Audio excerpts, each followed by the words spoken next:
Hey everyone, this is PrinceWatercress, and welcome to a brand new Let's Play. This time we're playing the Revenge of Shinobi on the Genesis 6-pack, and if you're wondering why I'm doing it on this one, it's because I grew up with the 6-pack version of this game. There are 4 different versions. The original one is 1.00, then there's 1.01, 1.02, 1.03, which is the one this one is, and 1.04, which is the Virtual Console re-release. I'm obviously going to do version 1.03 because that's the version of the game that I grew up with. See that special credits scene at the beginning there? Where Yuzo Koshiro is credited with the awesome music and the game mentions that Spider-Man is in there? Yeah, that means that's a later revision.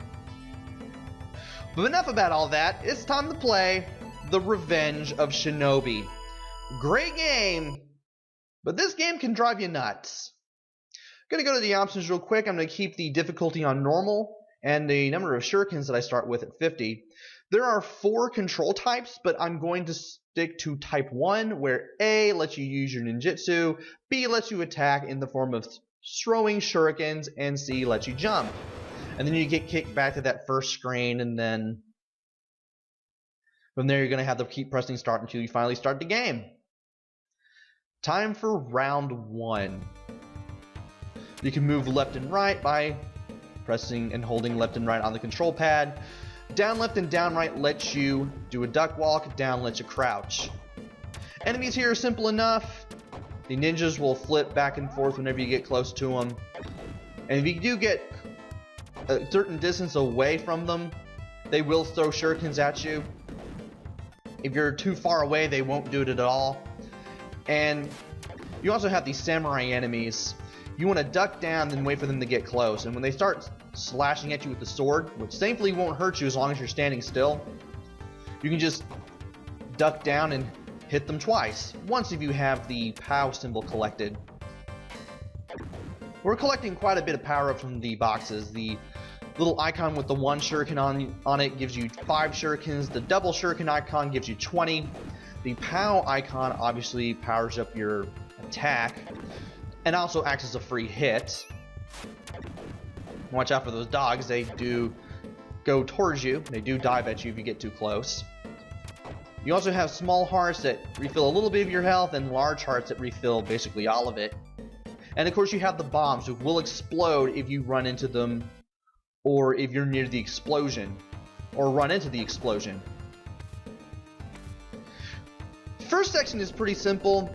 Second one, this is where you start getting used to the nature of this game, where you just have to really memorize the levels, know what's in the boxes, know what distance you need to have to not only have the game recognize that enemies are in front of you so you can hit them from a distance, but of course also know where they are and know where not to stand, because again, when you get close enough to these enemies, they will try to throw shurikens at you, they will attack you. And in that box is a 1-up, which I desperately want. You only start with 3 lives on normal.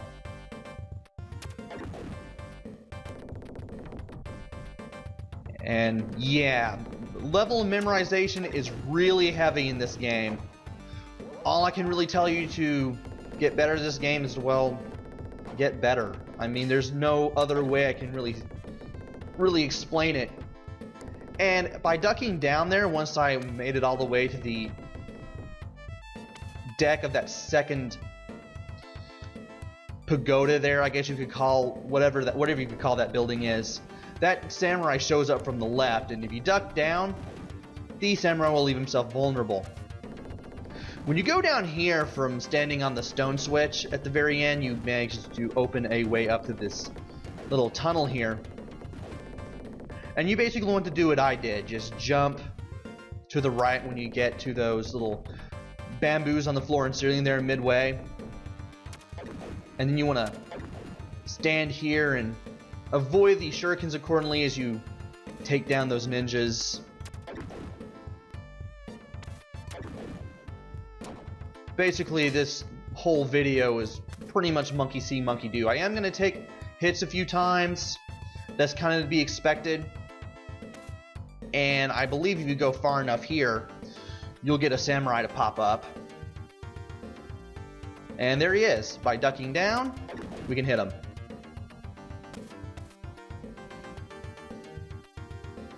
So yeah, basically a lot of this game is just knowing where to stand, when to crouch. Just basically knowing what to do when, what's where.